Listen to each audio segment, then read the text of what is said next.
आणि आता एक मोठी बातमी, आज राज्य मंत्रिमंडळाची बैठक आयोजित करण्यात आलेली आहे आणि त्या बैठकीसाठी 48 तासांपासून गायब असलेले मंत्री धनंजय मुंडे हे उपस्थित राहतात का, याकडे सगळ्यांचं लक्ष असेल।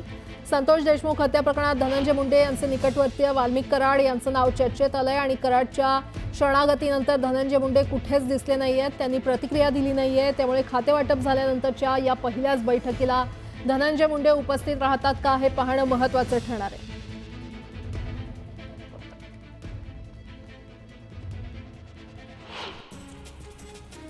जळगाव पोलिसांनी ड्रंक अँड ड्राईव्हची कारवाई करत मद्यधुंद वाहन चालकांना दंड ठोठावलाय।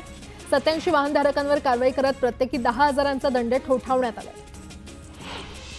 जळगाव जिल्ह्यातील 26,000 शेतकऱ्यांचे 2 वर्षांमधील ठिबक सिंचनचे तब्बल 150 कोटींचे अनुदान रखडलंय। ठिबकच्या थकलेल्या अनुदानासाठी शेतकरी दररोज कृषी विभागाच्या चक्रा मारतायत। मागील काही वर्षात अवयव प्रत्यारोपणाच्या शस्त्रक्रिया मोठ्या प्रमाणात यशस्वी होत आहेत। 2024 मध्ये राज्यात 172 मेंदूमृत अवयवदात्यांनी अवयवदान केल्यानं 457 जणांना जीवनदान मिळाले, तर अवयवदानात पुणे विभाग अव्वल ठरलाय। भारतातील शाळांमधील पटसंख्या मागील वर्षाच्या तुलनेमध्ये 37 लाखांनी कमी झालेली आहे। शिक्षण मंत्रालयाच्या UDISCच्या आकडेवारीनुसार 2023-24 मध्ये पटसंख्या कमी झाल्याचं समोर आलंय।